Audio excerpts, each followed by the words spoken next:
Good morning, children. I hope that you all are well and fine. Be at the home and be safe and be sound. Okay? Okay, now बच्चों आज हम अपना एक नया topic शुरू करने वाले हैं. That was magnetic effect of electric current. Okay, ये टॉपिक स्टार्ट करने से पहले मैं आप लोगों को इसकी कुछ बेसिक्स बताना चाहता हूँ कि सबसे पहले इस टॉपिक का मीनिंग क्या है. सबसे पहले हम ये समझेंगे. ठीक है, इस चैप्टर में अभी तक हमने पढ़ा that was the heating effect of electric current. Okay, till now we all have gone through about the fuse. हमने फ्यूज़ के बारे में पढ़ा, हमने माइक्रोवेव ओवन के बारे में पढ़ा, हमने इलेक्ट्रिक आयरन के बारे में पढ़ा. ओके, बल्ब के बारे में जाना. These all the electrical instruments were working on the principle of heating effect of electric current. But right now our topic has been change. That was magnetic effect of electric current. तो हमारे घरों में कई तरह के instruments होते हैं जिनमें कि इलेक्ट्रिक करंट का मैग्नेटिक इफ़ेक्ट की वजह से वो सारे इंस्ट्रूमेंट्स काम करते हैं. मैं आपको कुछ एग्जांपल्स बताना चाहूँगा. We can talk about all the motors. जैसे आपके घर में अगर सबमर्सिबल पंप लगा हुआ है, अगर आपके घर में बोरिंग है तो बोरिंग में आपने जो पंप लगाया है डैट वाज सबमर्सिबल पंप. ठीक है, तो वो पंप गोल गोल घूमता है, उस पंप से पानी ऊपर आ पाता है just because of the magnetic effect of electric current. Okay, आप लोगों के घरों में जो फैंस लगे हैं, these fans are rotating because of this effect. Okay, आप लोगों के स्कूल्स में जो बेल लगी है, electric bell, that bell is working on the principle of because of the magnetic effect of electric current. मतलब इलेक्ट्रिक करंट के magnetic effect की वजह से ये सारे के सारे इंस्ट्रूमेंट्स काम करते हैं. अगर electric current magnetic effect show नहीं करता तो इनमें से किसी भी इंस्ट्रूमेंट्स की डिस्कवरी कभी भी नहीं होती. ओके, कभी भी मोटर नहीं बनती, फैंस नहीं बन पाते. ओके, और बेल्स वगैरह नहीं बन पाते. कई तरह के इलेक्ट्रिकल इंस्ट्रूमेंट्स हैं जिनका डिस्कवरी कभी भी नहीं होती, सॉरी उनका इन्वेंशन कभी भी नहीं होता. ठीक है बच्चों, तो इसके बारे में कुछ इंटरेस्टिंग बातें हम लोग जानते हैं. सबसे पहले मैं इसको एक बार पढ़ लेता हूँ, फिर आप लोगों को डिटेल में समझाता हूँ. Now see here. Can you recall what you studied about magnets in the class 6? याद करने की कोशिश करो बच्चों. मैंने आप लोगों को पढ़ाया था chapter number 12 that was fun with magnets. याद करो, हमने उसमें नॉर्थ पोल, साउथ पोल और पोल्स की प्रॉपर्टीज़ के बारे में पढ़ा था चैप्टर नंबर 6 में, सॉरी क्लास 6 में. याद कीजिए, है ना. You know that the magnets can attract certain substances such as iron. So far you have studied about electricity and magnetism separately. Standard 6 में बच्चों आप लोगों ने मैग्नेटिज्म के बारे में और इलेक्ट्रिसिटी के बारे में अलग अलग पढ़ा था. आप लोगों के इलेक्ट्रिसिटी का एक चैप्टर था electric current and circuits, that was chapter number 14. Okay, और मैग्नेट का एक चैप्टर था chapter number 12 fun with magnets. तो इन दोनों चैप्टर्स के अपने अपने क्वेश्चंस थे. Both the chapters were having their own concepts. इन दोनों की अपनी अपनी अंडरस्टैंडिंग थी.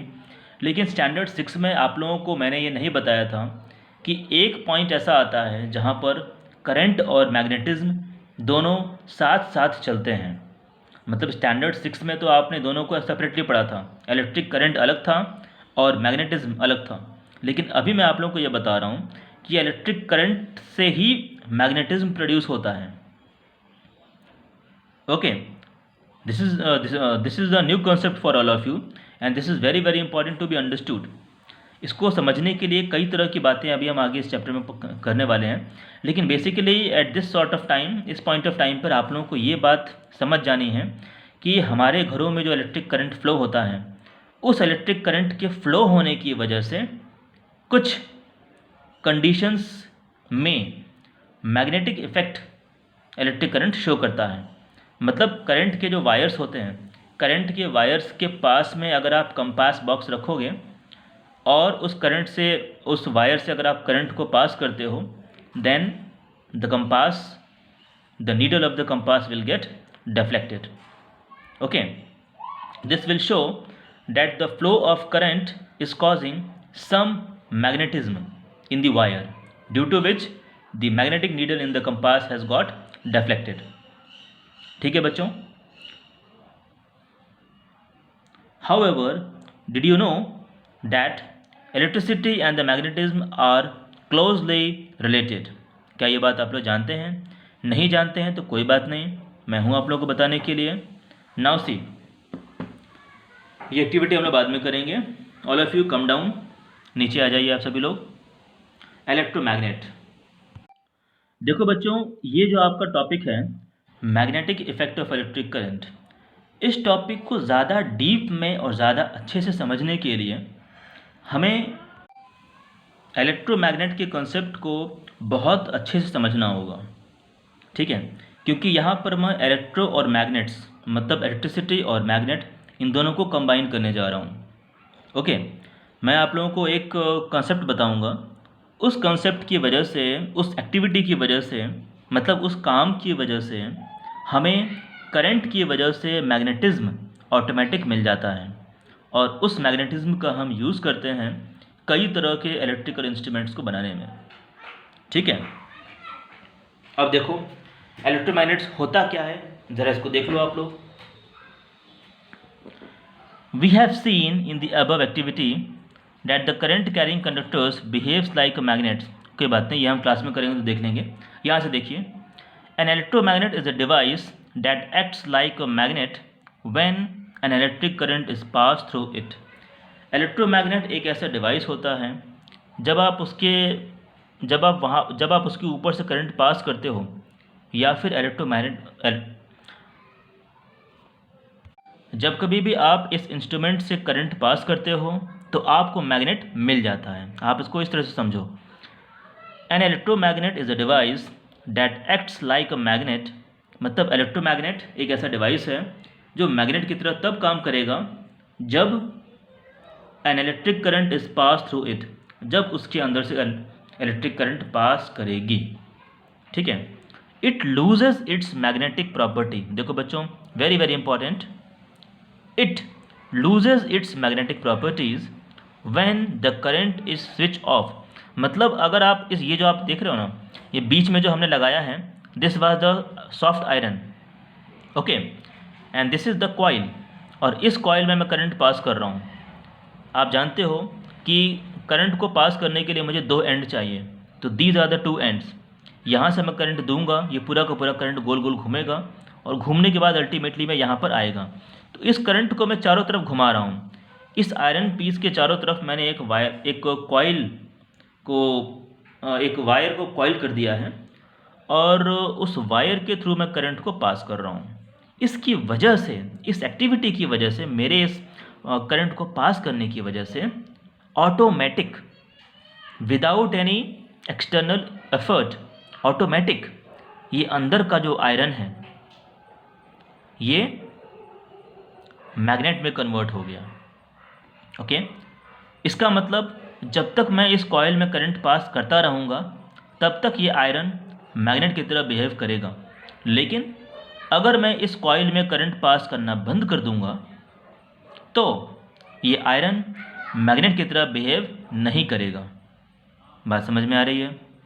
Electromagnet name has been given because this magnet will work as a magnet only till the electric current will pass through the coil.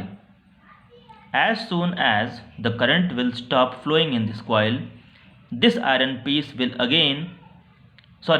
magnet will again convert into a normal iron piece. ठीक है, मैं एक बार और पढ़ देता हूँ आप लोगों के लिए।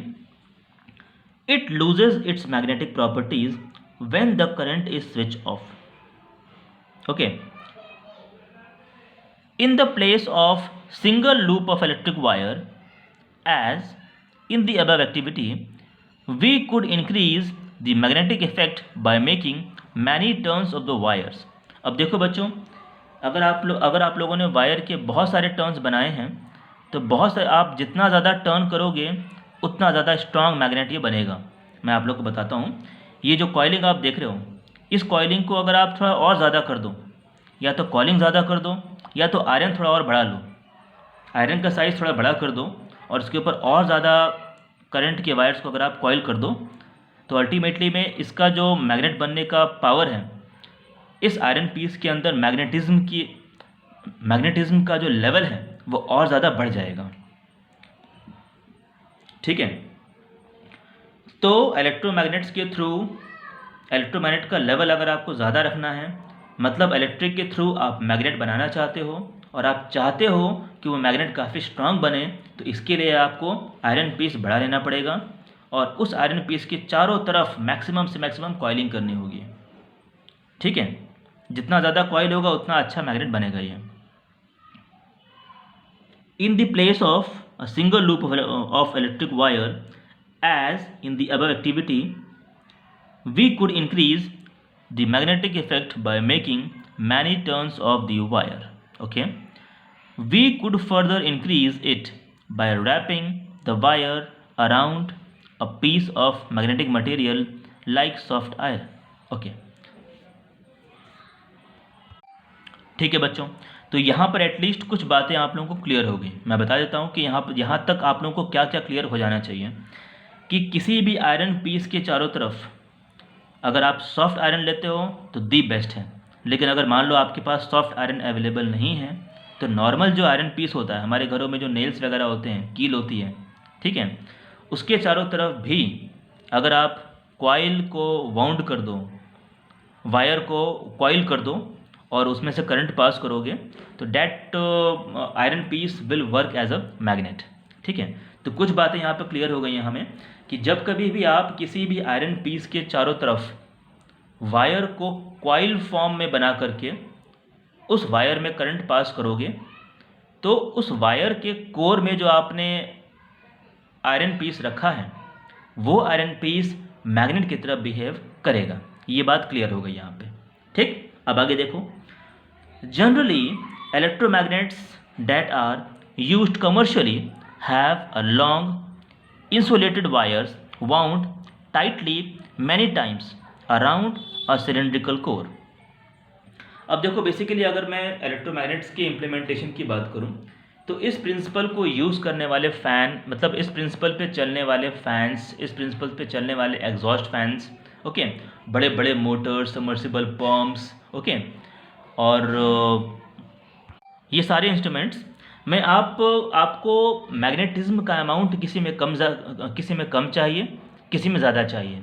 मैग्नेटिज्म का अमाउंट जितना ज़्यादा होगा उतना ज़्यादा वो इंस्ट्रूमेंट इलेक्ट्रिक को कंज्यूम करेगा। ठीक है, मैग्नेटिज्म का अमाउंट जितना कम होगा उतना कम इलेक्ट्रिक का कंजप्शन होगा। ठीक है बच्चों, तो कॉइलिंग के ऊपर ये डिसाइड किया जाता है कि किस पंप का कितना पावर होगा।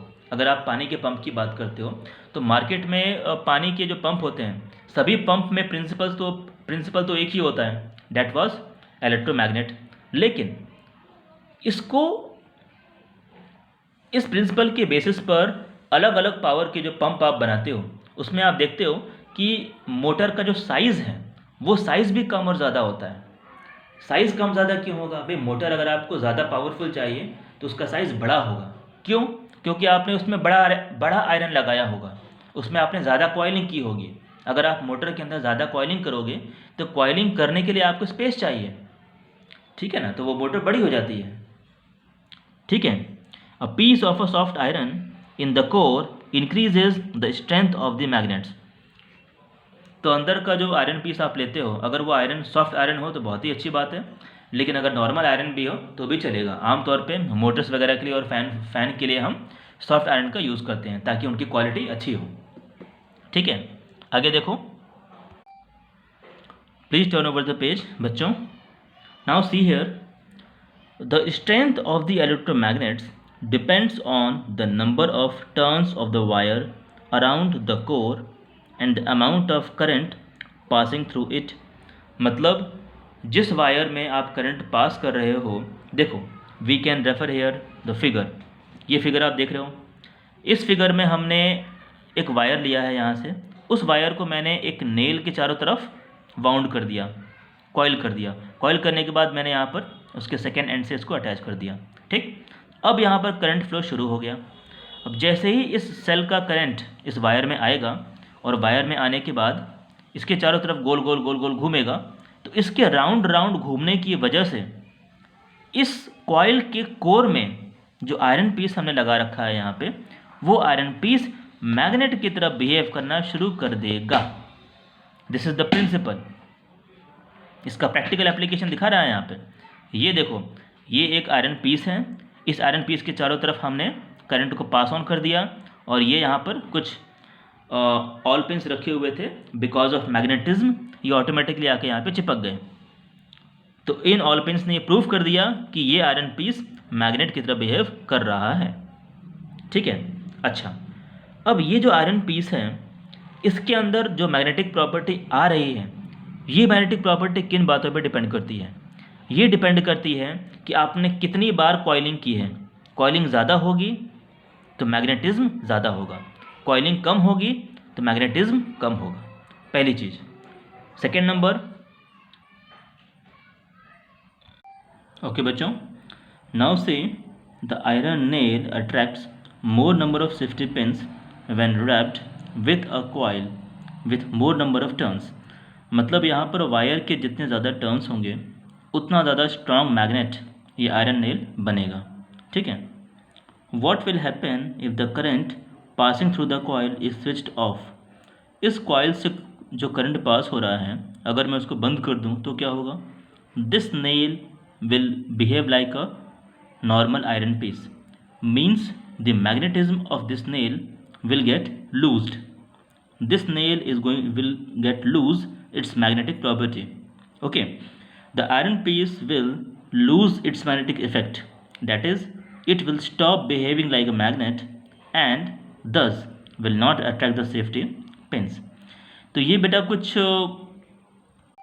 बेसिक अंडरस्टैंडिंग थी अबाउट द इलेक्ट्रोमैग्नेट्स, कि जहाँ पर मैग्नेटिज्म और इलेक्ट्रिसिटी ये दोनों के दोनों आपस में साथ में चल रहे हैं मिल करके। ठीक, ओके। तो ये आप लोगों ने एक बेसिक समझ लिया कि इलेक्ट्रोमैग्नेट्स का बेसिक क्या होता है, मतलब जिस सिद्धांत पर ये सारे इंस्ट्रूमेंट्स काम करते हैं। Because of the flowing of current, magnetism जो प्रोड्यूस होता है वो प्रोडक्शन कैसे होगा, कब कम होगा, कब ज़्यादा होगा, ज़्यादा करने के लिए हमें क्या करना होगा, कम करने के लिए हमें क्या करना होगा। ओके, करंट ज़्यादा पास करनी होगी, कम पास करनी होगी, नंबर ऑफ कॉलिंग ज़्यादा रखना होगा, कम रखना होगा। ठीक है, ये सारी बातें आपने जान ली। This was the basic about the electromagnets. ठीक है बच्चों, that's all for this video. Next video में हम पढ़ेंगे कि इसके यूजेस कहाँ कहाँ हैं, बेसिकली इसके एप्लीकेशंस हम कहाँ कहाँ देखते हैं प्रैक्टिकली। ओके।